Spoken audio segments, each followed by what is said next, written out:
Hey guys, आप सभी का स्वागत है मेरे YouTube चैनल मंगाफ्लिक्स एके में। वीडियो को स्टार्ट करने से पहले अगर आप मेरे चैनल में पहली बार आए हैं तो प्लीज मेरे चैनल को सब्सक्राइब करके बेल नोटिफिकेशन को ऑन कर लेना। और इसी के साथ साथ अगर वीडियो आपको जरा भी अच्छी लगेगी तो एक लाइक और एक शेयर जो है वो कर देना। और जिस सीरीज को आज मैं एक्सप्लेन करने वाला हूँ वो यहाँ पर काफी ज्यादा इंटरेस्टिंग है। आई होप आप सभी को ये सीरीज काफी अच्छी लगेगी। तो बिना किसी और बकवास के करते हैं इस सीरीज के पार्ट 1 की शुरुआत। एपिसोड की स्टार्टिंग में हमें वहाँ पर एक ड्रैगन को दिखाया जाता है। उस ड्रैगन के सामने काफी पावरफुल ह्यूमन खड़े हुए थे। तभी वहाँ पर एक बंदा कहता है, जेनेसिस तुम यहाँ पर अपने आप को तैयार कर लो। आज मैं तुम्हारे इस अटैक जो कि तुमने यहाँ पर होबर्ट एम्पायर के ऊपर किया है उसे खत्म कर दूंगा। वहाँ पर वो ड्रैगन जिसका नाम जेनेसिस था वो कहता है, तुम इंसेक्ट्स तुम्हारी हिम्मत कैसे हुई कि तुम मेरे सामने खड़े हो।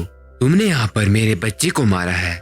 मैं यहाँ पर तुम्हारे पूरे के पूरे ह्यूमन किंगडम को ही तबाह कर दूंगा और तुम्हारे इस पूरे के पूरे एम्पायर को क्रश कर दूंगा। ये बोलकर जेनेसिस उन हीरोज के ऊपर अटैक कर देता है। लेकिन हमें दिखाया जाता है कोई बंदा इस चीज के बारे में एक बाइबल नोवेल में पढ़ रहा था, जहाँ पर वो बंदा इस मानुआ के बारे में पढ़ रहा था। हमें वहाँ पर उस बंदे को दिखाया जाता है। वो बंदा हॉस्पिटल के अंदर था। उसकी हालत वहाँ पर काफी ज्यादा बेकार थी। वो पर्सन हमें बताते हुए कहता है, मुझे यहाँ पर काफी ज्यादा खतरनाक बीमारी हुई है जिसे कॉमन नेम में गेहरी डिसीज के नाम से जाना जाता है।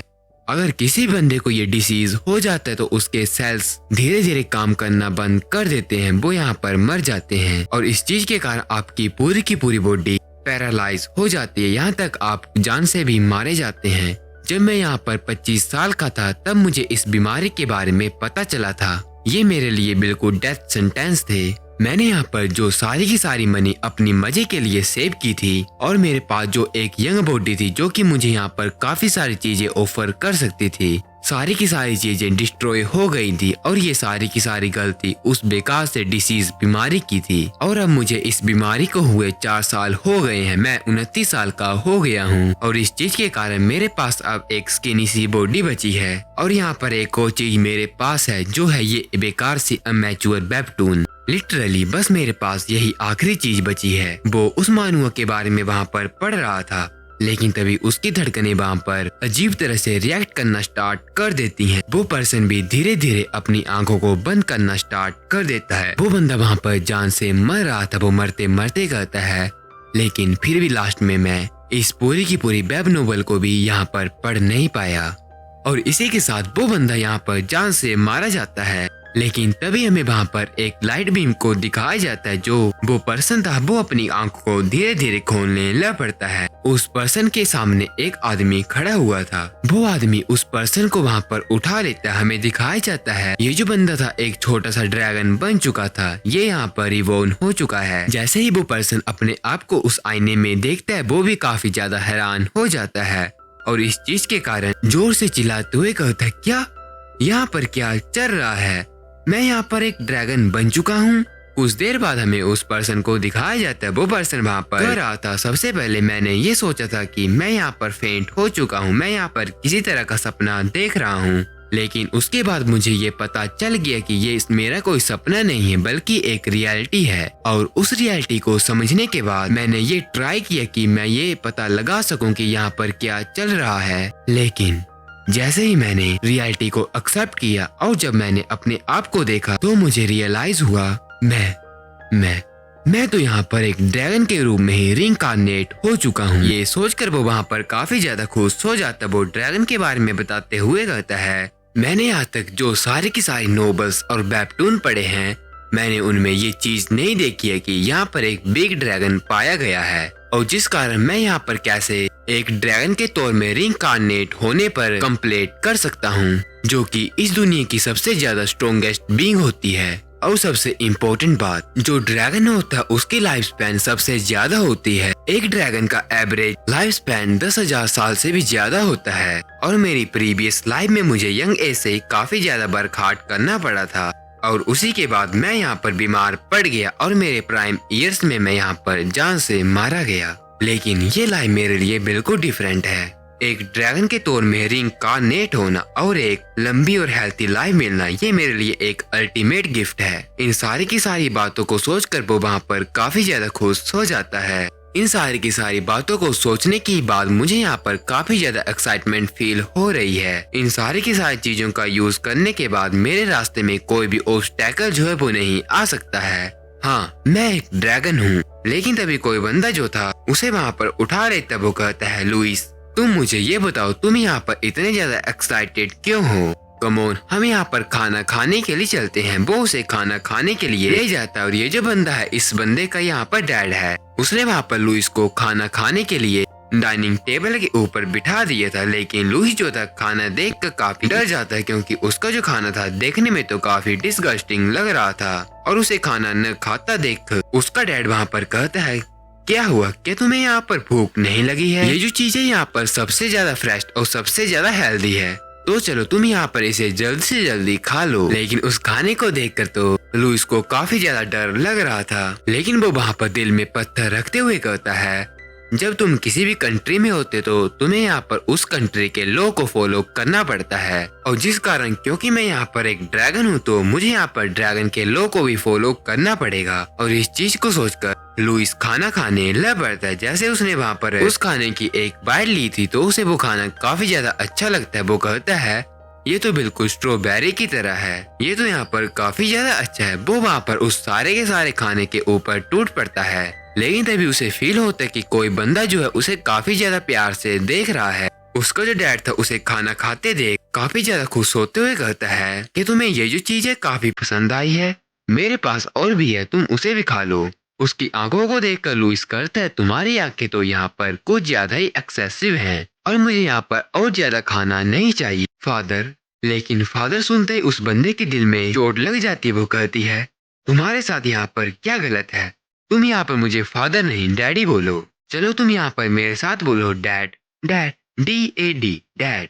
अपने फादर की इस तरह की हरकत को देखकर लुइस को काफी ज्यादा अजीब फील होता है। वो लगातार अपने फादर की तरफ देख रहा था। लेकिन तभी वो वहाँ पर कहता है, अगर इसके बारे में सोचा जाए तो मुझे यहाँ पर मेरे फादर के नेम के बारे में ही पता नहीं है। ये सोचकर लुइस अपने फादर से कहता है, हे, क्या आप मुझे ये बता सकते हैं कि मेरे डैड का नेम यहाँ पर क्या है? उसका डैड वहाँ पर रोते हुए कहता है, क्या एक महीने बाद तुम्हें इस बारे में जानने का मन हुआ है? लेकिन छोड़ो, मैं इसके बारे में तुम्हें बता ही देता हूँ। तुम्हारे फादर का नाम यहाँ पर जेनेसिस है। और अपने फादर का नाम सुनते ही लुइस वहीं के वहीं रुक जाता है। वो काफी डरते हुए कहता है, क्या जेनेसिस? जेनेसिस कहता है, हाँ, तुम्हारे फादर का नाम यहाँ पर जेनेसिस है। लेकिन लुइस को वहाँ पर जो मरने से पहले वो वहाँ पर वेब नोवेल पढ़ रहा था, उसका मेन विलन जो कि वो ड्रैगन था उसके बारे में याद आ जाती है, जिसने कि यहाँ पर पूरे के पूरे बर्ड को लगभग डिस्ट्रॉय ही कर दिया था। ये बात याद करते हैं लुइस वहाँ पर काफी ज्यादा डर जाता है। लुइस वहाँ पर इतना ज्यादा डर गया था कि वो वहाँ पर अपने फादर जेनेसिस से काफी दूर चला जाता है। वो दरवाजे के पास चला गया था। वो वहाँ पर रोते हुए उस दरवाजे के भी पार चला जाता है। उसे ये इस चीज के बारे में जरा भी विश्वास नहीं हो रहा था कि यहाँ पर उसके फादर का नाम यहाँ पर जेनेसिस है। वो वहाँ पर एक कमरे के अंदर जो वहाँ पर एक लाइब्रेरी के अंदर पहुंच जाता है। उसके अंदर जाते ही काफी सारी बुक्स को वो वहाँ पर पढ़ने लग पड़ता है। वो वहाँ पर इस एम्पायर के बारे में जानने की कोशिश कर रहा था। उसे ये चीज पता चल जाती है कि इस एम्पायर का नाम भी यहाँ पर हॉबर्ट एम्पायर है। और ये वही एम्पायर का नेम है जो कि उसकी वेबटून जो कि यहाँ पर बनने से पहले पढ़ रहा था उसमें भी था। लुइस को सारी की सारी बातें समझ आ जाती। वो कहता है, मैं यहाँ पर एक ड्रैगन के तौर में रिंकार्नेट नहीं हुआ हूँ, बल्कि मैं तो यहाँ पर वेबटून के द्वारा पोजेस हो चुका हूँ। मुझे अब पूरी की पूरी स्टोरी के बारे में यहाँ पर पता चल गया है। जेनेसिस भी वहाँ पर आ जाते। वो वहाँ पर अपने बच्चे को कहता है, लुइस मेरे बेटे, कि तुम्हें यहाँ पर कोई चोट लगी है? अपने फादर को इतना टेंशन करता देख लुइस कहता है, सच में यार, ये तो यहाँ पर कितना जेंटल और केयरिंग फादर है। लेकिन एक दिन ऐसा आएगा जब ये जो बंदा है, मेरे फादर जो है यहाँ पर पूरे के पूरे हॉबर्ट एम्पायर के ऊपर अटैक कर देंगे, उसे यहाँ पर डिस्ट्रॉय कर देंगे। लुइस वहाँ पर अपनी वेबटून को याद करने लग पड़ता। उसे वहाँ पर एक आइडिया आ गया था। वो कहता है, जेनेसिस तब इंसेन चला गया था जब उसका बेटा यहाँ पर ह्यूमंस के द्वारा जान से मारा गया था। लेकिन रुको, क्या इसका क्या मतलब है? लुइस जेनेसिस से पूछता है। फादर, क्या यहाँ पर मेरा कोई ओल्डर ब्रदर भी है? जेनेसिस कहता है, क्या ओल्डर ब्रदर? नहीं लुइस, तुम ही यहाँ पर सबसे बड़े हो, तुम ही यहाँ पर मेरे पहले बेटे हो। लुइस काफी डरते हुए कहता है, क्या आपने यहाँ पर और भी ज्यादा बच्चों को जन्म देने का प्लान किया है? लुइस उसे वहाँ पर मना कर देता है। वो कहता है, मैंने यहाँ पर तुम्हारी मोम से प्रॉमिस किया था कि हम यहाँ पर बस एक ही बच्चे को जन्म देंगे और उसे यहाँ पर काफी अच्छे तरीके के साथ रेस करेंगे। ये बात सुनते ही लुइस काफी ज्यादा डर जाता है। वो कहता है, इसका मतलब यहाँ पर मेरा कोई भी भाई नहीं होने वाला है। ओ नहीं, इसका मतलब ये है कि जो बच्चा जेनेसिस का यहाँ पर मरने वाला है वो यहाँ पर और कोई नहीं बल्कि मैं हूँ। क्या? ये सोचकर वहाँ पर लुइस जो था उसे तो चक्कर ही आ गया था। मैंने जो वेबटून पढ़ी थी उसमें जब जेनेसिस अपने बच्चे को लॉस कर देता है तो वो पूरे के पूरे एम्पायर के ऊपर अटैक कर देता है। इन सारी की सारी बातों को सोचकर लुइस काफी ज्यादा डर जाता। उसकी आत्मा उसके शरीर के बाहर आ गई थी। लुइस कहता है, क्या इसका मतलब ये है कि मैं तो बस यहाँ पर इस पूरी की पूरी स्टोरी को बिगिन करने के लिए एक मोहरा हूँ और मैं तो यहाँ पर एक ऐसे बच्चे के रूप में रिइंकार्नेट हो चुका हूँ जो कि यहाँ पर एक वेबटून की स्टोरी के स्टार्ट होने से पहले ही जान से मारा जाएगा। मैं एक ऐसा ड्रैगन बन चुका हूँ जिसने कि यहाँ पर मरने के लिए जन्म लिया है। मैं तो बिल्कुल अपनी पुरानी लाइफ की तरह एक टर्मिनली इल ड्रैगन बन चुका हूँ। और तभी हमारा सीन वहाँ से शिफ्ट होता है। हमें वहाँ पर लुइस को काफी सारे खजाने के ऊपर सोया हुआ दिखाया जाता है। लुइस वहाँ पर कहता है, मेरी प्रीवियस लाइफ की तरह इस बार भी मैं यहाँ पर टर्मिनली इल हूँ। मैं यहाँ पर इस सारी की सारी मनी को स्पेंड नहीं कर सकता हूँ। और क्या पिछली बार की तरह इस बार भी मैं ऐसे ही मारे जाने वाला हूँ? नहीं, मैं इस तरह से यहाँ पर नहीं मर सकता हूँ। लुइस अपने कमरे के अंदर आ जाता है। वो वहाँ पर बुक को देखने लग पड़ता है। उसने वहाँ पर एक बुक को ले लिया था। उस बुक को देखकर लुइस कहता है, जिस साल जेनेसिस बर्जर्कर मोड में गया था मुझे उस साल के बारे में याद करना पड़ेगा। जहाँ तक मुझे पता है जैसे ही जेनेसिस अपने बच्चे को यहाँ पर लोस्ट कर देता है, वो यहाँ पर मारा जाता है, तब जेनेसिस यहाँ पर बर्जर्कर मोड में चला जाता है। और अगर इस टाइम मैं उस साल जब जेनेसिस बर्जर्कर मोड में गया था उसका पता लगा लेता हूँ तो मुझे ये पता चल जाएगा कि मैं यहाँ पर कब मरने वाला हूँ। और हाँ, मुझे पता चल गया है जेनेसिस 3589 AC में बर्जर्कर मोड में गया था। और रुको, इसका मतलब ये है कि क्योंकि अब जो साल है 3090 AC चला, इसका मतलब मैं यहाँ पर 498 और 499 की एज के अंदर अंदर मरने वाला हूँ। इसका मतलब ये है कि जब मैं एक प्रॉपर तरीके से एडल्ट बनूंगा तब मैं यहाँ पर मारा जाने वाला हूँ। नहीं, मैं ये चीजें यहाँ पर क्यों बोल रहा हूँ, क्योंकि अभी भी मेरे पास यहाँ पर 500 साल हैं और मुझे यहाँ पर पक्का ही सरवाइव करना पड़ेगा। मैं इस तरह से पीछे नहीं हट सकता हूँ। मैं इस पूरी की पूरी वेबटून की कहानी को ही चेंज कर दूंगा। थोड़ी देर बाद का सीन दिखाया जाता है जहाँ पर लुइस खाना खा रहा था। उसका पापा जेनेसिस उसे खाना खाते देख काफी हैरान था। लुइस अपने खाने को खत्म करते हुए कहता है, डैड प्लीज आप मुझे एक और बोल जो है वो दे दीजिए। जेनेसिस उसे खाना देने लग पड़ता है। वो कहता है, मेरे पास यहाँ पर काफी सारा खाना है, तुम यहाँ पर जितना ज्यादा खाना खाना चाहते हो उसे यहाँ पर खा लो। लेकिन तभी हमें वहाँ पर एक कीड़े को दिखाया जा रहा था। वो कीड़ा सीधे ही लुइस के खाने के अंदर बैठ जाता है और जैसे ही जेनेसिस उस कीड़े को देखता है वो काफी डर जाता है। जिस खाने को लुइस खा रहा था उसने वहाँ पर उसे लुइस के हाथों से गिरा दिया था और इस चीज के कारण लुइस काफी ज्यादा गुस्सा हो जाता है। जेनेसिस उस कीड़े को उठा लेता है। लुइस को बताते हुए कहता है, तुम अभी अभी यहाँ पर बस ट्रबल में आने वाले थे। ये एक आर्टिफिशियल क्रिएचर है जो कि तुम्हारे फादर ने बनाया है, लेकिन ये जो चीज होती है यहाँ पर हम जैसे ड्रैगन के लिए ज्यादा खतरनाक नहीं होती है, लेकिन क्योंकि अभी भी तुम यंग हो तो ये चीज तुम्हारे लिए खतरनाक हो सकती है। क्योंकि ये जो कीड़ा होता है यहाँ पर काफी ज्यादा पॉइजनस होता है। पॉइजन की बात सुनकर लुइस काफी ज्यादा डर गया था। जेनेसिस कहता है, क्योंकि अभी के लिए तुमने इसे यहाँ पर नहीं खाया है तो तुम अब बिल्कुल ठीक हो, तुम्हें डरने की कोई भी जरूरत नहीं है। लेकिन जो लुइस था काफी ज्यादा डरते हुए कहता है, अभी अभी मैं यहाँ पर मरने से बचा हूँ, आगे चलकर मुझे अपनी सेफ्टी के लिए और भी ज्यादा अटेंशन को पे करना चाहिए। लुइस को कॉरिडोर में चलते हुए दिखाया जा रहा था जहाँ पर काफी सारे गार्ड की स्टैचू थी, लेकिन तभी उसमें से एक स्टैचू की आंखें जो है वो लाल हो जाती हैं। वो गार्ड जिंदा हो जाता और लुइस के ऊपर ही अटैक करने वाला था। और जैसे ही लुइस को पता चलता है कि वो गार्ड वहाँ पर उसके ऊपर अटैक करने वाला है, लुइस काफी ज्यादा डर गया था।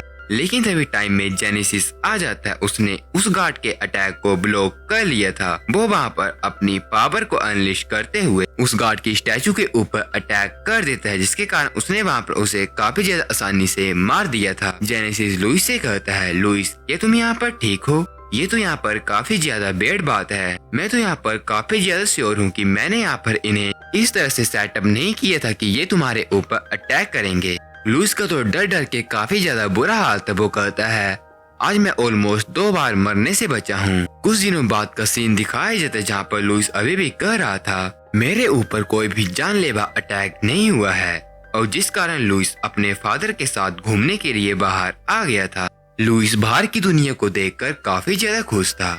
जेनेसिस लुइस को एक तरफ इशारा करते हुए कहते हैं, वो जो हिस्सा तुम यहाँ पर देख रहे हो इस धरती का लेफ्ट हिस्सा है, और तुम्हारे सामने ये जो बड़ा सा माउंटेन है ये यहाँ पर इस कॉन्टिनेंट के एंड में पाया जाता है। और ये जो माउंटेन है इसमें इसके अंदर यहाँ पर काफी सारी मिस्टीरियस रेसेस रहती हैं, इसके लिए यहाँ पर काफी ज्यादा फेमस है। लुइस अपने मन में सोच रहा था, मुझे लगता है ये जो चीज है यहाँ पर हमारे माउंट एवरेस्ट से भी ज्यादा ऊंची होगी, और ये तो जो भी चीजें यहाँ पर मैंने बुक्स में देखी है उनसे काफी ज्यादा डिफरेंट है। और तभी एक तितली लुइस के पास आ जाती है। लुइस उसके साथ खेलने लग पड़ता है, लेकिन तभी उसी टाइम मौसम काफी ज्यादा चेंज हो जाता है। मौसम वहाँ पर इतना ज्यादा चेंज हो गया था कि वहाँ पर थंडरस्टॉर्म आने लग पड़ते हैं, और तभी एक थंडर स्ट्राइक जो थी लुइस के ऊपर ही गिर जाती, इसके कारण लुइस की काफी ज्यादा बुरी हालत हो गई थी।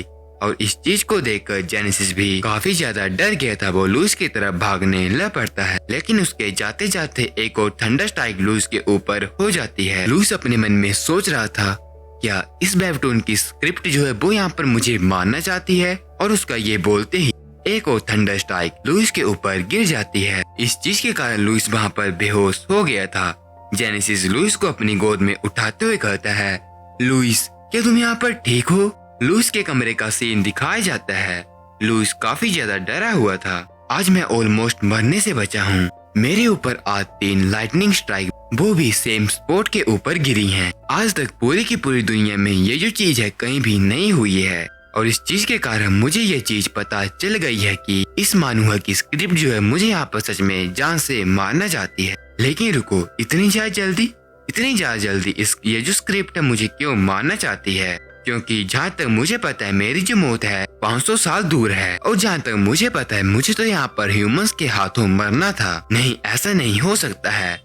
मुझे लगता है क्योंकि मैंने यहाँ पर ना मरने का डिटरमाइन किया है, जिस कारण ये सारी की सारी चीजें मेरे साथ हो रही हैं। सिटिया, इसका मतलब ये है कि तुम मुझसे ये बोलने की कोशिश कर रहे हो कि ये ओरिजिनल स्टोरी तब स्टार्ट होगी जब मैं यहाँ पर जान से मारा जाऊंगा। मुझे यहाँ पर 500 साल से ज्यादा साल जीने का कोई ना कोई तरीका ढूंढना ही पड़ेगा। लुइस उस तरीके के बारे में वहाँ पर सोचने लग पड़ता है। अपने बिस्तर से उठते हुए कहता है, नहीं, मेरे पास इस चीज के लिए जरा भी टाइम नहीं है। मुझे यहाँ पर कुछ न कुछ तो करना ही पड़ेगा। मुझे यहाँ पर इस डेथ मार्क से बचना ही पड़ेगा। लुइस वहाँ पर अपने डैड के कमरे में चला जाता है। वो कहता है, डैड मुझे आपसे कुछ काम है। अपने बेटे को वहाँ पर देख जेनेसिस कहता है, लुइस क्या हुआ, तुम्हें यहाँ पर मुझसे क्या काम है? लुइस कहता है, डैड क्या आपके पास कोई ऐसी चीज है जो कि आपको घर के अंदर प्रोटेक्ट कर सकती है? जेनेसिस काफी ज्यादा हैरान होते हुए कहता है, क्या ऐसी चीज जो कि यहाँ पर मुझे प्रोटेक्ट कर सकती है?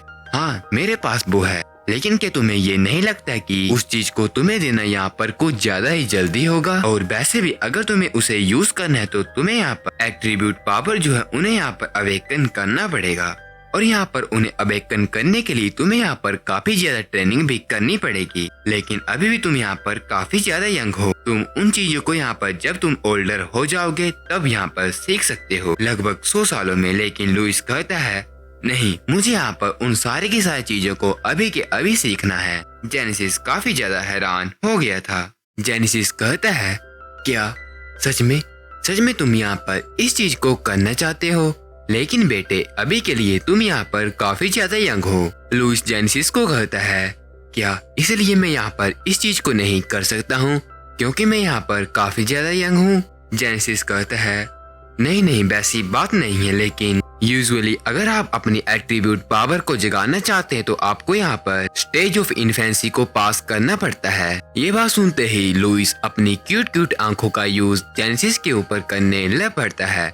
इस कारण जेनेसिस वहाँ पर पिघल जाता है। वो कहता है, अच्छा ठीक है, मैं तुम्हें यहाँ पर इसके बारे में टीच कर दूंगा। ये बात सुनते ही लुइस काफी ज्यादा खुश हो जाता है। वो कहता है, अच्छा ठीक है फादर, तो आप इस चीज को अभी के अभी स्टार्ट कर दीजिए। ये बात सुनते ही जेनेसिस कहता है, लेकिन इस चीज को यहाँ पर स्टार्ट करने से पहले हमें यहाँ पर एक प्लेस में विजिट करने के लिए जाना पड़ेगा। लुइस जेनेसिस से उस प्लेस के बारे में पूछता है। जेनेसिस कहता है, कोई भी ड्रैगन रेस का बच्चा अगर पहली बार अपने एट्रीब्यूट को जानना चाहता है तो उसे यहाँ पर एल्डर्स के पास जाना पड़ता है। ये बात लुइस को जरा भी समझ नहीं आई होती है। कुछ देर बाद लुइस को उसके कैसल के बाहर दिखाया जा रहा था, जहाँ पर उसका फादर भी आ जाता है। उसका फादर कहता है, अच्छा ठीक है, तो चलो हम यहाँ पर चलते हैं। लुइस वहाँ पर अपने फादर को कहता है, लेकिन आप मुझे ये बताओ हम यहाँ पर एल्डर्स के प्लेस में कैसे जाएंगे। जेनेसिस अपनी पावर को अनलिश करते हुए कहता है, अगर हमें वहाँ पर जाना है तो हमें यहाँ पर उड़कर जाना पड़ेगा। ये बोलकर जेनेसिस अपनी ड्रैगन ट्रांसफॉर्मेशन को स्टार्ट कर देता है। वो ड्रैगन में बदलने लग पड़ता है। अपनी आंखों के सामने ड्रैगन ट्रांसफॉर्मेशन को देखकर लुइस काफी ज्यादा हैरान था। उसका फादर ड्रैगन में बदल जाता है। अपने फादर को ड्रैगन की फॉर्म में देखकर लुइस काफी ज्यादा खुश हो गया था। जेनेसिस लुइस को कहता है, चलो यहाँ पर तुम मेरे ऊपर चढ़ जाओ। लुइस जेनेसिस के हाथ के ऊपर चढ़ जाता है। वो दोनों के दोनों वहाँ पर एल्डर्स के प्लेस में जाने के लिए बिल्कुल रेडी हो गए थे। जेनेसिस वहाँ से उड़ना स्टार्ट कर देता है। वो वहाँ पर कुछ ज्यादा ही तेजी के साथ उड़ रहा था। जेनेसिस काफी ज्यादा ऊंचाई में आ जाता है। लुइस कहता है, फादर हम यहाँ पर और भी कितनी ज्यादा ऊंचा उड़ने वाले हैं। जेनेसिस हंसते हुए कहता है, अभी तो मैं यहाँ पर वहाँ पर जाने के लिए काफी लंबा रास्ते को कंप्लीट करना है। हमें दिखाया जाता है जेनेसिस आसमान के पार चला गया था और ये चीज देखकर लुइस कहता है, मुझे लगता है हमें उस प्लेस में जाने के लिए स्पेस के अंदर ही जाना पड़ेगा।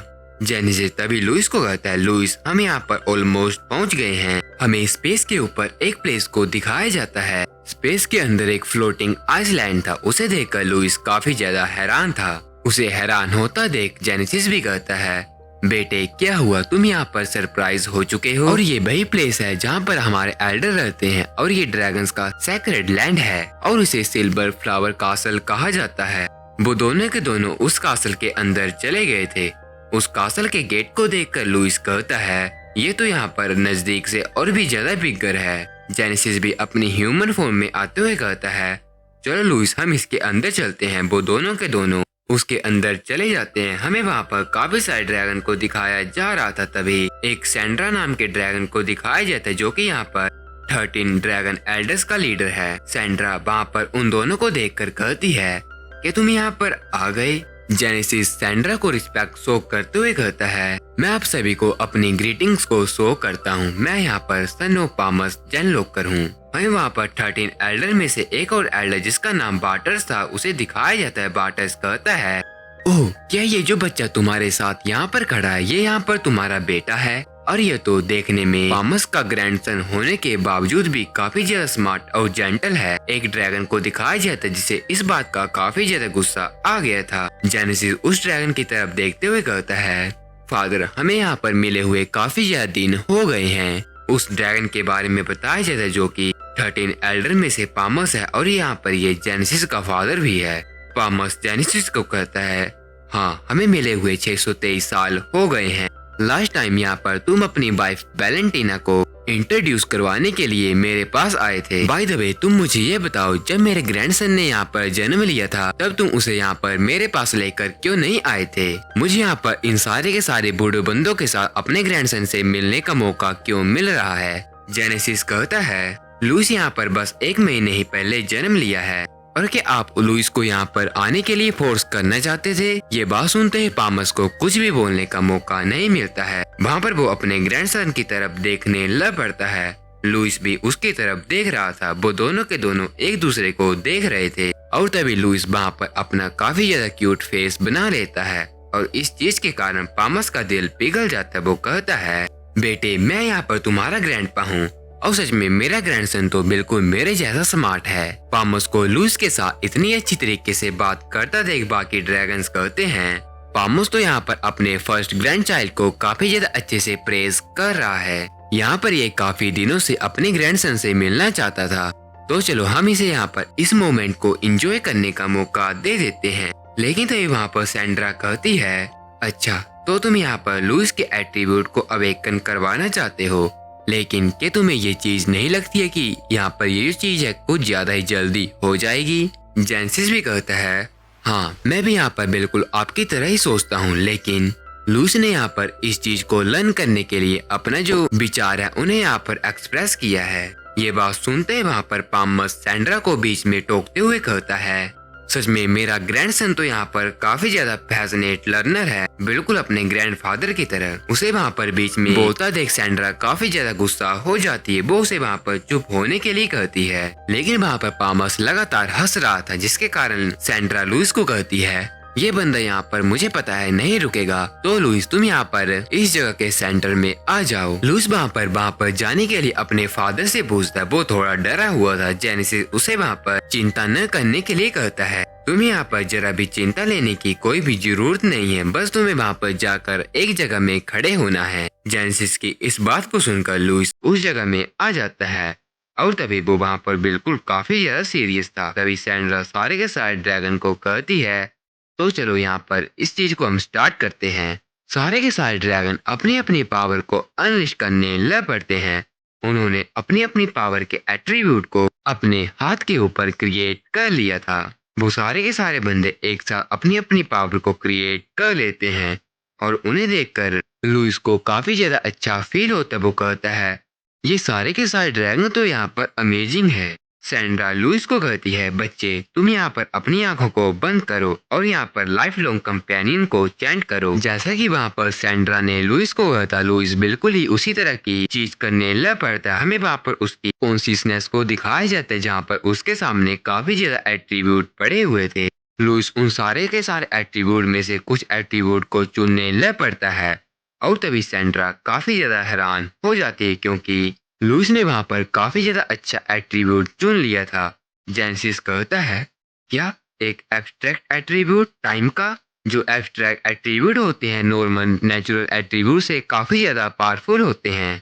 मेरा सन तो यहाँ पर काफी ज्यादा जीनियस है। लेकिन तभी पामस के पास भी उसका जो एट्रीब्यूट था वो वहाँ पर साइन होने लग पड़ता है और ये देखकर पामस वहाँ पर कहता है, वाओ यहाँ पर इसने तो एक स्ट्रेंथ एट्रीब्यूट को भी अवेकन कर लिया है। सच में ये तो यहाँ पर मेरा ग्रैंडसन होने का बिल्कुल वर्दी है। इसके पास तो यहाँ पर डुअल एट्रीब्यूट हैं और काफी सालों बाद किसी बंदे ने डुअल एट्रीब्यूट के साथ अवेकन किया है। लेकिन तभी बार्टस का एट्रीब्यूट भी साइन होने लग पड़ता है और इस चीज को देखकर सैंड्रा वहाँ पर चिल्लाते हुए कहती है, क्या एक स्पेस एट्रीब्यूट भी? इसके पास यहाँ पर 3-3 एट्रीब्यूट है। यहाँ तक कि ये जो चीज थी हमारे फर्स्ट ड्रैगन किंग काइडस और यहाँ तक कि जो सबसे पावरफुल ड्रैगन था उन्होंने भी यहाँ पर 3 एट्रीब्यूट के साथ अवेकन किया था। पूरी की पूरी टाइप की हिस्ट्री में आज तक बस ऐसे 2 ही बंदे थे जिन्होंने 3 एट्रीब्यूट के साथ अवेकन किया था। ये बच्चा तो यहाँ पर हिस्ट्री को क्रिएट करने के लिए बिल्कुल परफेक्ट है। लेकिन तो वहाँ पर एक और ड्रैगन का एट्रीब्यूट वहाँ पर ग्लो होने लग पड़ता है।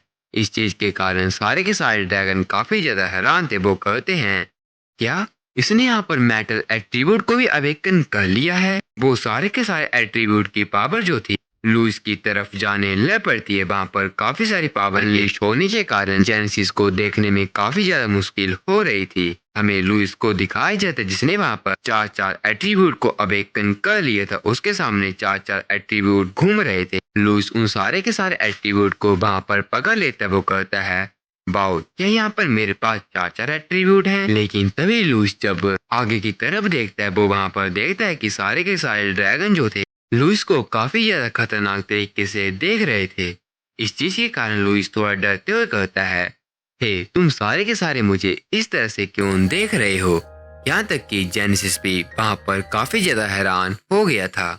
कुछ देर बाद हमें वहाँ पर लुइस को दिखाया जाता है। लुइस अपने कमरे में आ गया था। लुइस वहाँ पर कहता है, अच्छा मैंने यहाँ पर 4 एब्स्ट्रैक्ट टाइप के एट्रीब्यूट के साथ अवेकन किया है जो कि हैं टाइम, स्पेस, स्ट्रेंथ और मेंटल। मैंने एक ऐसे टैलेंट के साथ अवेकन किया है जिसने कि यहाँ पर सारे के सारे ड्रैगन को बोलने के लिए अनेबल कर दिया था। मेरे पास ऐसा टैलेंट है जिसने कि यहाँ पर इस कहानी के पूरे प्लॉट को चेंज कर दिया है। और क्या मेरी एबिलिटी के इस लेवल के साथ मैं यहाँ पर इस स्टोरी में होने वाली सारी के सारी चीजों को चेंज कर सकता हूँ। और अभी के लिए तो मैंने ऐसे भी इस पूरी की पूरी स्टोरी को काफी ज्यादा हिला दिया है, जिस कारण जो स्टोरी वाला होगा मेरे से काफी ज्यादा फ्रस्ट्रेटेड हो चुका होगा और मुझे यहाँ पर जान से मारना चाहता होगा।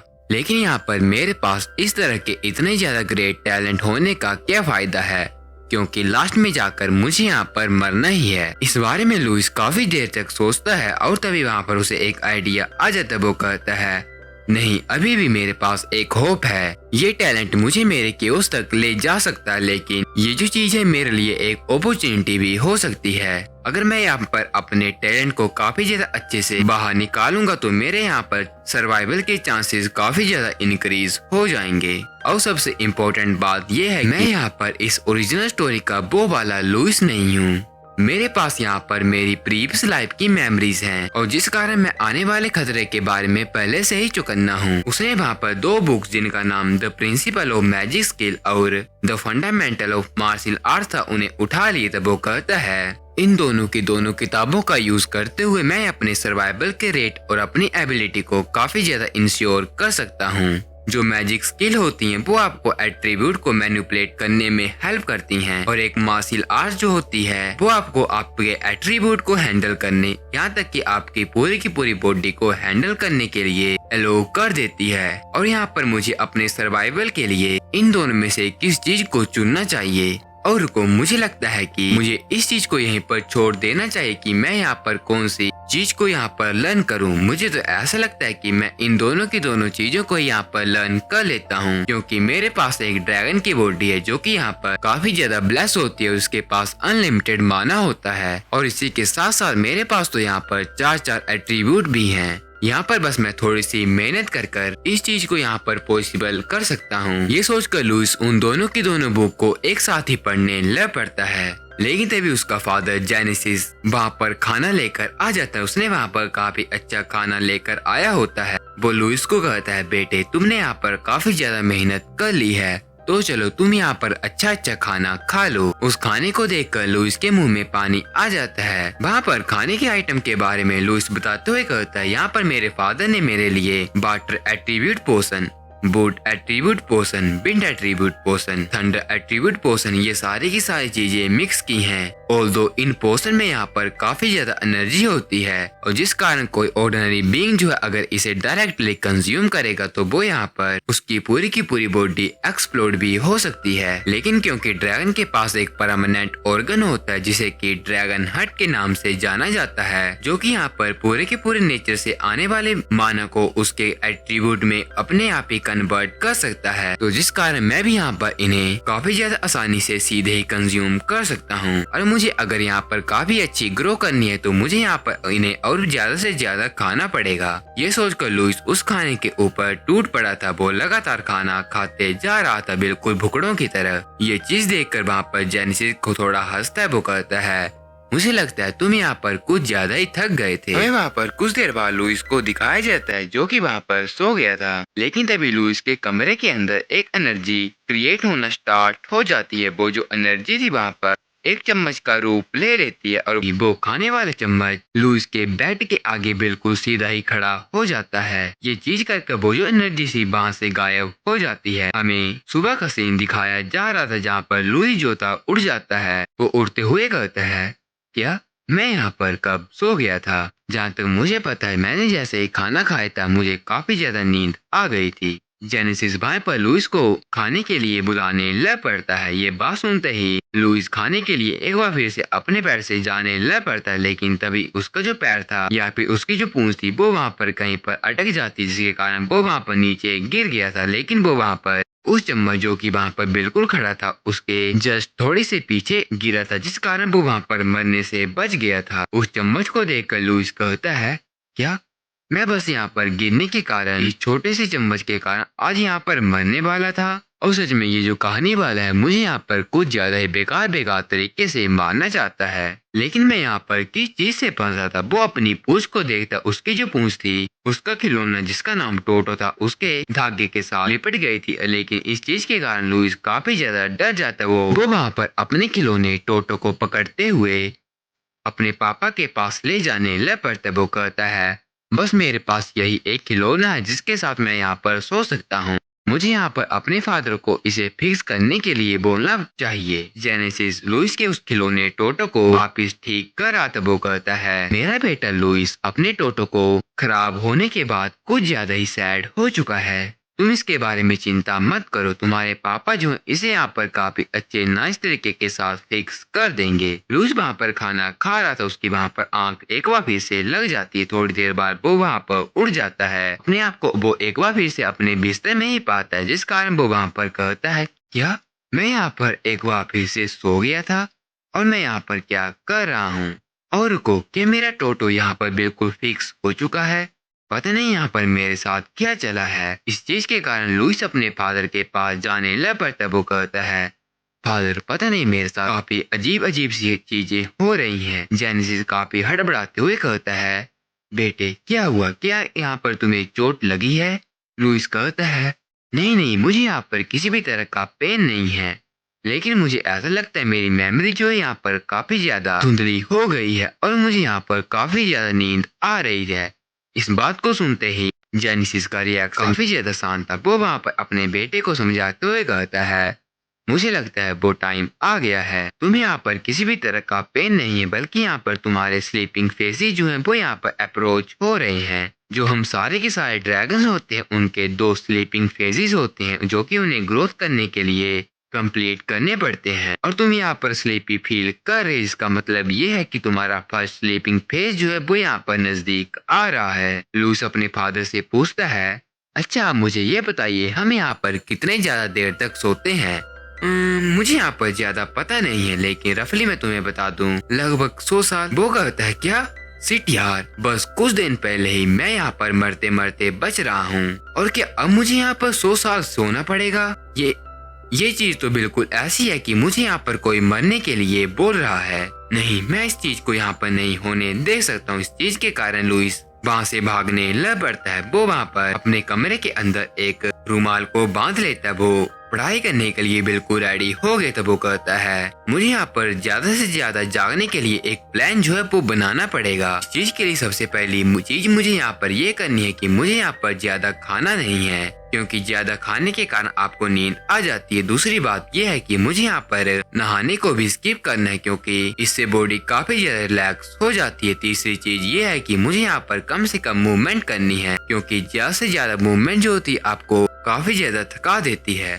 और चौथी और आखिरी, मुझे यहाँ पर बेड के पास नहीं जाना है, क्योंकि बेड के ऊपर लेटने के साथ ही मुझे यहाँ पर काफी ज्यादा नींद आ जाती है। और हाँ, अभी के लिए मुझे यहाँ पर ज्यादा से ज्यादा जागने के ऊपर ध्यान देना है। लेकिन बस थोड़ी देर लुइस जो था थोड़ा देर पढ़ने के कारण काफी ज्यादा थक जाता है। उसकी वहाँ पर हालत काफी ज्यादा बेकार हो गई थी। लेकिन तभी लुइस पीछे की तरफ देखने लग पड़ा, जहाँ पर उसका फादर जो था उसके पास काफी सारा खाना लेकर आया था। वो लुइस को कहता है लुइस तुम्हें यहाँ पर खाना खाना पड़ेगा, प्लीज तुम यहाँ पर एक स्पून जो उसे तो खा लो, तुम यहाँ पर पक्का बीमार पड़ जाओगे। लुइस वहाँ से भाग जाता है। वो वहाँ पर भागकर एक कमरे के अंदर आ जाता है। वो कहता है आखिरकार ये तो यहाँ पर काफी ज्यादा क्लोज था। मैं तो बस यहाँ पर खाना खाने ही वाला था। मैं यहाँ पर इस तरह से अपने गार्ड को डाउन नहीं कर सकता हूँ कि मुझे यहाँ पर अपनी स्लीप को रजिस्ट करने का कोई उपाय जो है वो ना मिले। लुइस ने वहाँ पर जागने के लिए पूरी की पूरी लिस्ट बना ली थी, लेकिन उस लिस्ट को पढ़ते पढ़ते लुइस को वहाँ पर नींद आने लग पड़ती। वो अपने आप को थप्पड़ मारते हुए कहता है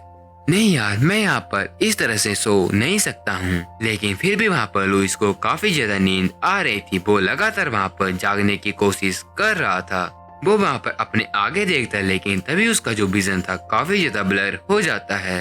वो वहाँ पर सो गया था, लेकिन तभी लुइस अपनी आंखों को खोलता है, जहाँ पर उसका फादर उसे लगातार आवाज लगा रहा था। जेनेसिस लुइस को कहता है लुइस के तुम यहाँ पर काफी अच्छे से सोए। अपने फादर को देखकर लुइस कहता है फादर मैं यहाँ पर सो नहीं रहा था, मैं तो बस यहाँ पर रेस्ट कर रहा था। लेकिन तभी जेनेसिस अपने बेटे को कांग्रेचुलेट करता है और कांग्रेचुलेशन को सुनकर लुइस काफी ज्यादा हैरान था। वो कहता है, अब मुझे यहाँ पर किस चीज की कांग्रेचुलेशन कर रहे हैं? जेनेसिस उसे बताते हुए कहता है, हम यहाँ पर तुम्हारा 100th बर्थडे जो है उसको सेलिब्रेट कर रहे हैं। ये बात सुनते ही लुइस को शौक लग गया था। हमें वहाँ पर 100 साल पहले का सीन दिखाया जाता है जहाँ पर जेनेसिस जो था लुइस को खाना खिलाने के लिए उसके कमरे के अंदर आ जाता है, लेकिन जैसे वो अंदर देखता है लुइस वहाँ पर सो गया था। उसे सोता देख वहाँ पर जेनेसिस कहता है, अच्छा ये बात है, लगता है यहाँ पर लुइस पढ़ते पढ़ते सो गया है, लेकिन मैं यहाँ पर लुइस को सोने से पहले थोड़ा सा खाना खिलाना चाहता था। जेनेसिस लुइस को उठाता है, उसे वहाँ पर बिस्तर में लेटा देता है। जेनेसिस कहता है, लेकिन अगर तुम यहाँ पर पहले ही सो गए हो तो मुझे उम्मीद है तुम यहाँ पर सेफली जाग भी जाओगे और तुम्हारी ये 100 साल वाली जिंदगी सोते सोते होगी काफी अच्छी हो। और बेटे मैं यहाँ पर तुम्हें गुड नाइट कहता हूँ और मैं तुमसे कल मिलूंगा। हमें कल का सीन दिखाया जाता है जहाँ पर जेनेसिस अपने कुछ काम कर रहा था, लेकिन तभी उसे वहाँ पर एक आवाज जो है वो सुनाई देती है। जेनेसिस काफी ज्यादा तेजी से अपने बेटे के कमरे के अंदर आ जाता है। वो अंदर देखता है कि लुइस के ऊपर वहाँ पर काफी सारा सामान गिर गया था। उस पूरे के पूरे सामान को जेनेसिस हटा देता है। वो अपने बेटे की तरफ देखते हुए कहता है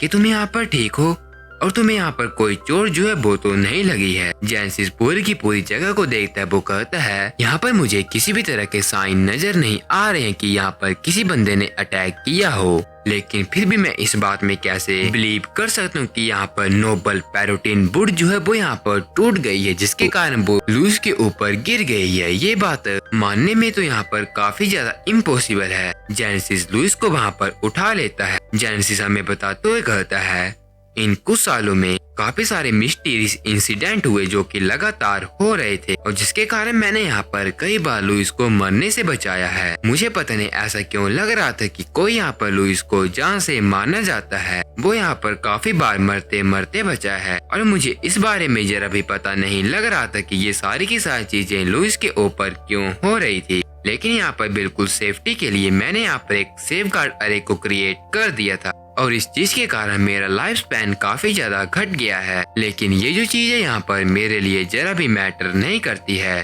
क्योंकि जब तक यहाँ पर लुइस सेफ है तब तक मैं उसकी सेफ्टी के लिए कुछ भी कर सकता हूँ। 60 साल हो गए हैं, मैंने यहाँ पर एक भी रात को अच्छे तरीके के साथ नींद नहीं ली है, क्योंकि लगातार लुइस को मारने के लिए काफी सारे इंसिडेंट लुइस के ऊपर हो रहे थे कि यहाँ पर कोई बंदा जो उसे यहाँ पर असासिनेट करना चाहता है। लेकिन कैसे ये चीज यहाँ पर पॉसिबल हो सकती है, क्योंकि ये पूरी की पूरी दुनिया ड्रैगन्स के बारे में भूल गई है। बस यहाँ पर कुछ ही किसिनोमॉर्फस है, यानी कि हमारी एग्जिस्टेंस के बारे में पता है और कैसे कोई बंदा मेरे बिना रियलाइज हुए लुइस को हार्म कर सकता है। बस हम ड्रैगन के पास ही इस तरह की पावर है। लेकिन यहाँ पर सारे के सारे ड्रैगन जो होते हैं अपनी लाइफ को देकर भी बाकी जो ड्रैगन्स के बच्चे होते हैं उन्हें प्रोटेक्ट करने के लिए जान भी दे देते हैं। और यहाँ पर इतने ज्यादा कोइंसिडेंस होने के बावजूद भी मुझे इस चीज के बारे में जरा भी पता नहीं लग रहा है। हमें वहाँ पर लुइस के कासल को दिखाया जाता है जहाँ पर एक एक्सप्लोजन होता है। वो एक्सप्लोजन और किसी ने नहीं, जेनेसिस ने किया होता है। जेनेसिस काफी ज्यादा गुस्से से कहता है, तुम यहाँ पर तुम्हारी हिम्मत कैसे हुई कि तुमने यहाँ पर मेरे बेटे के ऊपर अटैक करने की कोशिश की। वहाँ पर जो गार्ड थे उन्होंने लुइस के ऊपर अटैक किया था, जिस कारण जेनेसिस काफी ज्यादा गुस्सा हो गया था। वो सारे के सारे गार्ड जेनेसिस के ऊपर भी अटैक कर देते हैं। जेनेसिस अपनी पावर का यूज करते हुए उन सारे के सारे गार्ड के ऊपर एक अटैक कर देता। उसका ये अटैक इतना ज्यादा खतरनाक था कि वो सारे के सारे गार्ड बस यहाँ पर जेनेसिस के एक ही अटैक के कारण जान से मारे जाते हैं। जेनेसिस को वहाँ पर काफी ज्यादा गुस्सा आ रहा था। उसने वहाँ पर सारे के सारे गार्ड्स को जान से मार दिया था। लुइस के ऊपर इतने अटैक को होता देख जेनेसिस अपने फादर के पास चला जाता है। उसने सारी की सारी बातें पामस को बता दी थी। पामस कहता है, जो जीनियस होते हैं उन्हें इस तरह के ऑब्स्टैकल को ओवरकम करना ही पड़ता है। और मुझे तो ऐसा लगता है अभी लुइस के ऊपर और भी बड़ी बड़ी इवोल्यूशन और ट्रायल्स जो है वो आने वाले हैं। फ्यूचर में जाकर उसके ऊपर और भी ज्यादा खतरनाक चीजें हो सकती हैं, बिल्कुल वैसी जैसे कि हमारे फर्स्ट ड्रैगन किंग के साथ हुई थी। इन बातों को याद करने के बाद जेनेसिस कहता है, क्या ये सारी की सारी बातें सच हो सकती हैं? यहाँ पर लुइस का टैलेंट काफी ज्यादा ओवर पावर है और जिस कारण क्या यहाँ पर कोई बंदा उसे यहाँ पर रिमूव करना चाहता है? नहीं, मैं यहाँ पर ये चीज नहीं होने देख सकता हूँ। मैं यहाँ पर किसी भी फेट को नहीं मानता हूँ। अगर यहाँ पर गॉड भी लुइस के ऊपर अटैक कर देंगे तो मैं उनसे भी फाइट करूंगा और यहाँ पर लुइस को प्रोटेक्ट करूंगा। हमें वहाँ पर प्रेजेंट का सीन दिखाया जाता है जहाँ पर लुइस जो था शीशे के सामने खड़ा हुआ था।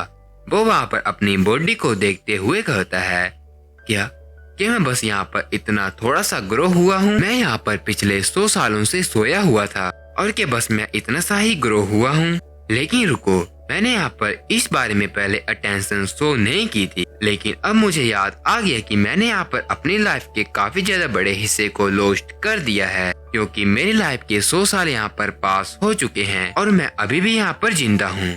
मैं यहाँ पर जब जाग रहा था तब यहाँ पर लगभग हर दिन मेरे ऊपर जानलेवा अटैक हो रहे थे। कि तुम्हारे बोलने का ये मतलब है कि पिछले कुछ दिनों से जब मैं यहाँ पर सोया हुआ था तब यहाँ पर मेरे ऊपर कोई भी अटैक नहीं हुए? ये चीज तो मुझे यहाँ पर इम्पॉसिबल लग रही है।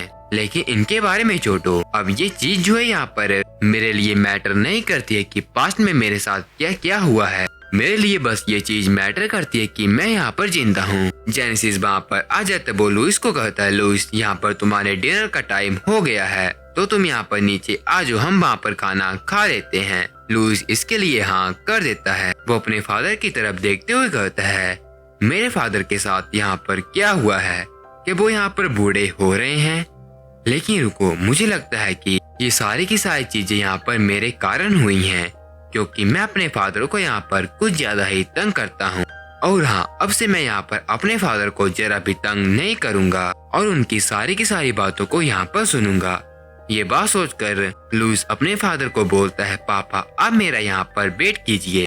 वो दोनों के दोनों वहाँ पर एक दूसरे के साथ चलने लग पड़ते हैं और काफी सारी बातों को डिस्कस करते हैं। लेकिन तभी हमारा सीन वहाँ पर शिफ्ट होता है। हमें वहाँ पर एक पेड़ के पास खुले मैदान के पास एक बंदे को दिखाया। वो बंदा अपनी स्वॉर्ड के साथ अपनी स्वॉर्ड को स्विंग कर रहा था। उसकी बस अपनी स्वॉर्ड को स्विंग करते ही काफी ज्यादा हवा का प्रेशर अनलिश होता है। वो वहाँ पर काफी ज्यादा स्ट्रॉन्ग लग रहा था। लेकिन तभी कोई वहाँ पर उस बंदे को कहता है, मास्टर लुइस। क्या ये यहाँ पर लुइस है? मुझे लगता है यहाँ पर लुइस जो है वो यहाँ पर ह्यूमन फॉर्म में ट्रांसफॉर्म होना सीख गया है। और हाँ, वो बंदा और कोई नहीं लुइस ही है। कोई बंदा वहाँ पर लुइस को लगातार आवाज लगा रहा था। हमें एक हवा में उड़ते हुए तौलिए को दिखाया जाता है जिसके अंदर से कोई बोलता है, मास्टर ये लीजिए आपका टावर। लुइस उस चीज से उस तौलिए को वहाँ पर ले लेता है। हमें उस चीज को दिखाया जाता है जो कि वहाँ पर एक छोटी सी फेरी थी। छोटी सी फेरी वहाँ पर लुइस को कहती है, मास्टर आप तो यहाँ पर पहले से ह्यूमन फॉर्म में ट्रांसफॉर्म होने के आदी हो चुके हो और ये तो यहाँ पर होना ही था क्योंकि आप एक होली ड्रैगन के डिसेंडेंट है, यहाँ तक कि एक ग्रेट ड्रैगन क्लैन के मास्टर भी हैं। लेकिन तभी वहाँ पर लुइस काफी ज्यादा गुस्सा हो जाता और उसे वहाँ पर गुस्से में देख छोटी सी फेरी कहती है, मास्टर क्या हुआ? लुइस कहता है, यहाँ पर तुम्हें मेरे साथ रहते हुए 100 साल हो गए हैं कि तुम यहाँ पर मुझे लगातार मास्टर बोलना रोक सकती हो फिन? और उसका नाम यहाँ पर फिन है। फिन वहाँ पर कहती है, लेकिन आप जो है यहाँ पर मेरे ट्रूली मास्टर हैं तो मैं आपको यहाँ पर मास्टर बोलना कैसे रोक सकती हूँ? और वैसे भी सुपीरियर ड्रैगन को हॉनर करना हम पेरिस के लिए सबसे ज्यादा ग्रेट प्लेजर होता है। ये बात सुनते ही वहाँ पर लुइस कहता है, हॉनर? अच्छा, अगर यहाँ पर इसके बारे में सोचा जाए तो मैंने यहाँ पर इस चीज के बारे में ज्यादा नहीं सोचा था। हमें कुछ साल पहले का सीन दिखाया जाता जहाँ पर लुइस एक किताब पढ़ रहा था। उसके पीछे एक तोहफा रखा हुआ था। लुइस को वहाँ पर कुछ आवाजें सुनाई देती हैं। वो वहाँ पर पीछे की तरफ देखने लग पड़ता, लेकिन उसे कोई भी चीज जो है वो दिखाई नहीं दे रही थी। वो कहता है, मैं यहाँ पर काफी ज्यादा श्योर हूँ कि मुझे यहाँ पर इसी साइड से काफी सारी आवाजें आ रही थी। और तभी वहाँ पर उस तोहफे के अंदर से ही काफी सारी आवाजें आ रही थी। उस तोहफे के अंदर से फिन बाहर निकलती। वो कहती है, शिट यार, यहाँ पर तो जरा भी ऑक्सीजन नहीं है। और उस टाइम फिन को देखकर लुइस काफी ज्यादा डर गया था। वो अपनी पूंछ से फिन के ऊपर अटैक कर देता है जिसके कारण फिन वहाँ पर दीवार से जाकर टकरा जाती है। वो वहाँ पर नॉकआउट हो गई थी। लुइस फिन को देखते हुए कहता है, क्या ये क्या चीज है? क्या यहाँ पर ये कोई बड़ी सी मधुमक्खी है? लुइस वहाँ पर उसे एक डंडे से हिलाने लग पड़ता। उसने वहाँ पर उसे हवा में उठा ली तो वो कहता है, ये चीज है तो है क्या। और तभी फिन एकदम से लुइस की तरफ देखने लग पड़ती है और तभी वो वहाँ पर अपने सारे के सारे कपड़ों और अपने हेयर स्टाइल को ठीक कर लेती है और वो वहाँ पर अपने आप को लुइस से इंट्रोड्यूस करते हुए कहती है, होली बेबी ड्रैगन, मुझे आपसे मिलकर काफी ज्यादा खुशी हुई। मेरा नाम यहाँ पर फिन है और मैं यहाँ पर स्टारलाइट फेरीज की एक रॉयल्टी हूँ और यहाँ पर मेरे लिए काफी होनर की बात है कि मैं यहाँ पर फ्यूचर में चलकर आपको काफी ज्यादा प्लेजर ला कर दूंगी। ये सारी की सारी बातें लुइस को जरा भी समझ नहीं आ रही थी। उसने वहाँ पर फिन को अभी भी हवा में उठाए रखा था। फिन कहती है, क्या मुझे यहाँ पर नीचे उतार सकते हैं। लुइस कहता है, हाँ रुको, मैं तुम्हें यहाँ पर नीचे उतार देता हूँ। उसने वहाँ पर उसे नीचे उतार दिया था। लुइस फिन से पूछता है, तो तुम मुझे ये बताओ, तुम्हारा यहाँ पर प्रेजर से क्या मतलब था। लुइस वहाँ पर एक कपड़े को हटाने लग पड़ती। वो कहती है, अच्छा ठीक है, मैं आपको एक चीज को प्रेजेंट करने वाली हूँ। टड़ा, उसने वहाँ पर उस कपड़े को हटा दिया था जहाँ पर उसके काफी सारे कपड़े पहनने को थे और वो सारे के सारे कपड़े अलग अलग तरह के थे। फिन लुइस को कहती है, ये हमारा स्टारलाइट फेरी डिस्गाइज प्ले सेट है। इसका यूज करते हुए आप फेरी फैमिली के पूरे जेंडरलेस नेचर को यूटिलाइज कर सकते हैं। यहाँ पर मैन के भी कपड़े हैं और वुमेन के भी। इसी के साथ साथ हमारे पास यहाँ पर डीमंस के सेलेस्टियल क्लॉथ भी हैं। हमारे पास वेराइटी ऑफ चॉइसेस है, यहाँ तक कि हमारे पास काफी सारे लिमिटेड एडिशन भी है। और इन सारी की सारी चीजों में जो सबसे बेस्ट पार्ट है वो यहाँ पर डेफिनेटली मैं हूँ, जो कि एक नोबल स्टारलाइट फेरी है। मैं यहाँ पर एक ऐसी परफेक्ट बॉडी की ओनर हूँ जो कि यहाँ पर किसी भी आउटफिट को यहाँ पर पहन सकती है। लुइस वहाँ पर काफी हैरान होते हुए कहता है, क्या एक परफेक्ट डॉल हाउस सेट।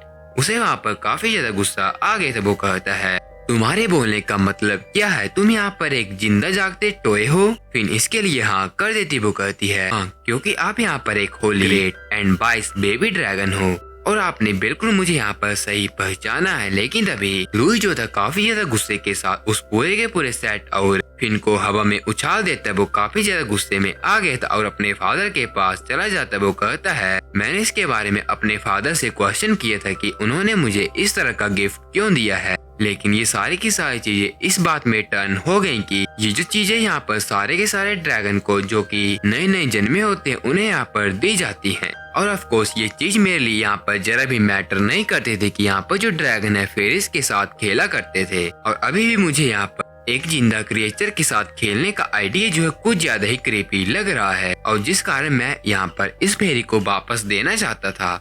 लेकिन जो फिन थी वो इसके लिए वहाँ पर रोने ही लग पड़ती है। वो वहाँ पर कहती है, नहीं प्लीज आप ऐसा मत कीजिए, आप यहाँ पर ये चीज क्यों कर रहे हैं, मैं आपके लिए कुछ भी कर लूंगी, यहाँ तक कि मैं आपके कपड़े भी धो दूंगी और प्लीज आप मुझे यहाँ पर बाहर मत फेंकिए, मैं आपसे यहाँ पर मिन्नत मांगती हूँ। लुइस वहाँ पर कहता है, इन सारी की सारी चीजों के कारण मैंने यहाँ पर इसे अपना एक छोटा सा फ्रेंड बना लिया है और जहाँ तक मुझे पता चला है जो फर्स्ट फेरी किंग थी जिसने की यहाँ पर पूरे के पूरे फेरी क्लैन को बनाया था वो भी यहाँ पर बचपन में जो फर्स्ट ड्रैगन किंग था उनकी चाइल्डहुड टॉय थी। और जो फिन थी लगातार हर टाइम मेरे से भीख मांगती रहती थी कि वो मुझे यहाँ पर बाहर ना निकाले और मुझे यहाँ पर एक्सेप्ट कर ले और मैंने भी फिन को एक्सेप्ट कर लिया था क्योंकि फिन जो है यहाँ पर 800 साल की है और ये जो चीजें यहाँ पर मेरे लिए काफी अच्छी है क्योंकि फिन यहाँ पर इस दुनिया के बारे में मेरे से ज्यादा जानती है और जिस कारण ये जो फिन है यहाँ पर छोटी छोटी चीजों में मेरे लिए काफी ज्यादा हेल्पफुल साबित हो सकती है। और यहाँ तक कि जो फिन है यहाँ पर नेचुरल स्पेशलिस्ट भी है, उसके पास एक ऐसा टैलेंट है कि वो यहाँ पर चीजों को अपनी सब स्पेस में स्टोर कर सकती है।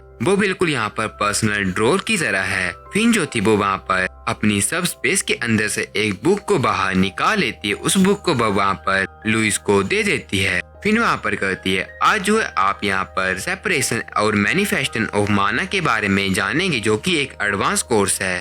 लुइस इसके लिए वहाँ पर फिन को थैंक्स कर देता है और तभी फिन जो थी वो वहाँ पर लुइस को खाना खिलाने के लिए पूरा का पूरा सामान अपनी सब स्पेस से बाहर निकालने लग पड़ती। उसने पूरा का पूरा सामान बाहर निकाल लिया था और तभी वहाँ पर लुइस अपनी बुक को पढ़ते पढ़ते चेयर में बैठ जाता है। लेकिन तभी आसमान का मौसम काफी ज्यादा खतरनाक हो जाता है, थंडर लाइटनिंग होना स्टार्ट हो जाती है। लुइस अपनी बुक को बंद करते हुए कहता है, इस चीज को हुए तो बस यहाँ पर कुछ ही दिन हुए थे और एक बार फिर से ये जो चीजें यहाँ पर होने लग पड़ी है। आसमान से एक थंडर स्ट्राइक जो थी वो वहाँ पर सीधे ही लुइस के ऊपर अटैक कर देती है। और इस चीज के कारण फिन काफी ज्यादा हैरान हो गई थी। लुइस उस थंडर स्ट्राइक के अपने ऊपर आने का पूरा वेट करता है, वो वहाँ पर जरा भी नहीं डरता है। उसके हाथ में एक स्टोन सा लगा हुआ था, उस स्टोन ने वहाँ पर उस थंडर स्ट्राइक को वहाँ पर पूरे तरीके से कंज्यूम कर लिया था। और इस चीज को देखकर लुइस काफी ज्यादा हंसता है। लुइस कहता है, मैं यहाँ पर 900 से भी ज्यादा बार लाइटनिंग से स्ट्रक हो चुका हूँ। लुइस के हाथों में वहाँ पर उस चीज को देखकर फिन कहती है, क्या थंडर एलिमेंटल स्टोन? ये एक ऐसी चीज है जो कि यहाँ पर प्योर और स्ट्रोंगर पावर को यहाँ पर यूटिलाइज कर सकती है। लेकिन ये जो चीज होती है यहाँ पर लो ग्रेड के एट्रीब्यूट स्टोन होती है, जो कि यहाँ पर काफी ज्यादा अनस्टेबल होता है। और अगर ये जो चीज है यहाँ पर कुछ ज्यादा ही लाइटनिंग को एब्जॉर्ब कर लेगी तो यहाँ पर बिल्कुल ही काम करना बंद कर देगी। लूस भी यहाँ पर अपने थंडर एलिमेंटल स्टोन को देखते हुए कहता है, ये तो यहाँ पर ऑलरेडी फुल हो गया है, मुझे यहाँ पर इसे चेंज करना पड़ेगा। लेकिन उसके स्टोन को चेंज करने से ही पहले एक और थंडर स्ट्राइक जो थी उसके ऊपर गिरने लग पड़ती है, जिसके बारे में फिन उसे अलर्ट कर देती है। लुइस उस थंडर स्ट्राइक की तरफ देखते हुए काफी ज्यादा तेजी से एक बैरियर जो था उसे क्रिएट कर देता। उस बैरियर को देखकर लुइस वहाँ पर कहती है, क्या स्पेशल डिस्टोर्शन फील्ड? उस फील्ड का यूज करते हुए लूस ने वहाँ पर उस थंडर स्ट्राइक को भी वहाँ पर डोज कर लिया था, ब्लॉक कर लिया था। फिन कहती है, इस तरह की एडवांस स्पेशल डिस्टोर्शन फील्ड को इतनी ज्यादा तेजी से वही बंदा यूज कर सकता है जो कि यहाँ पर टायर 1 के मैजिक में होता है। यहाँ तक कि एक माना ब्लास्ट ड्रैगन के पास इतनी ज्यादा पावर नहीं होती कि वो इस चीज को इतनी आसानी से कर पाए। और सच में मास्टर तो यहाँ पर कुछ ज्यादा ही पावरफुल है। इनके साथ रहकर मुझे लगता है मैं भी यहाँ पर काफी एपिक हिस्ट्री को क्रिएट कर सकती हूँ, और जिस कारण पूरी के पूरा फेरी क्लैन मुझे यहाँ पर याद रखेगा। लुइस वहाँ पर कहता है, मुझे यहाँ पर ये जानने में काफी ज्यादा खुशी है कि मैंने यहाँ स्पेशल शील्ड के बारे में स्टडी किया है, और ये जो चीजें यहाँ पर मुझे उस टाइम में काफी ज्यादा हेल्प करेंगी जब मैं यहाँ पर डेथ थ्रेटिंग इंसिडेंट के अंदर फंस जाऊंगा। और यहाँ पर मेरे स्पेशल एट्रीब्यूट जो है वो टायर 1 में पहुंचने वाले हैं, और स्पेस और टाइम एट्रीब्यूट जो टायर 3 में पहुंच गए हैं। लेकिन मेरा माइंड एट्रीब्यूट अभी भी टायर 5 में फंसा हुआ है। पिछले कुछ दिनों में मैं यहाँ पर सरवाइव करने के लिए लगातार स्पेशल पर फोकस कर रहा था, और इस चीज को करते करते मैं बाकी के सारे एट्रीब्यूट के बारे में भूल गया था। और मुझे ऐसा लगता है मुझे इस बार में सारे के सारे एट्रीब्यूट के ऊपर भी ध्यान देना पड़ेगा। लेकिन इन सारे की सारी चीजों के कारण मुझे यहाँ पर होप आ गई है कि मैं यहाँ पर डेफिनेटली ही सरवाइव कर सकूंगा। ऑलराइट, तो हम यहाँ पर एक बार फिर से स्टार्ट करते हैं। फिन तुम यहाँ पर मुझे अगली बुक को लाकर दे दो। फिन कहती है, अच्छा ठीक है मास्टर, मैं आपको अगली बुक को लाकर दे देती हूँ। तो हाँ, इस सीरीज के पार्ट 1 को मैं यहीं पर एंड करता हूँ। और अगर आपको इस सीरीज का नेक्स्ट पार्ट चाहिए होगा तो आप इस वीडियो में बन के लाइक कंप्लीट कर देना, और यहाँ पर 200 कमेंट भी कर देना। उसी के बाद मैं इस सीरीज का नेक्स्ट पार्ट अपलोड कर दूंगा। और आपको मैं ये चीज बता देता हूँ कि इसकी आगे वाली स्टोरी जो है और भी ज्यादा इंटरेस्टिंग और भी ज्यादा खतरनाक होने वाली है, जहाँ पर आपको यहाँ पर काफी सारे ड्रैगन्स और अलग अलग तरह के क्रिएचर देखने को मिलेंगे। तो अगर आपको इस सीरीज के अगले पार्ट जो है वो भी चाहिए हो तो आप यहाँ पर लाइक एम को पूरा कर देना और कमेंट के एम को भी पूरा कर देना, तभी मैं इस सीरीज का नेक्स्ट पार्ट जो हूँ वो बनाऊंगा। और मुझे उम्मीद है आप इस लाइव गेम को काफी ज्यादा जल्दी कंप्लीट कर देंगे। और अगर आपको ये स्टोरी जरा भी अच्छी लगी होगी तो आप मुझे कमेंट सेक्शन में बता सकते हैं। और हाँ, अगर आप मुझे कुछ एक्सप्लेनेशन टिप्स जो हैं वो भी देना चाहते हैं तो वो भी दे सकते हैं, ताकि उनका यूज करते हुए मैं यहाँ पर अपने एक्सप्लेनेशन और अपनी वॉइस को और भी ज्यादा इम्प्रूव कर सकूँ। तो तब तक के लिए मिलते हैं किसी और वीडियो में। Bye bye, thanks for watching, sayonara, माता ने।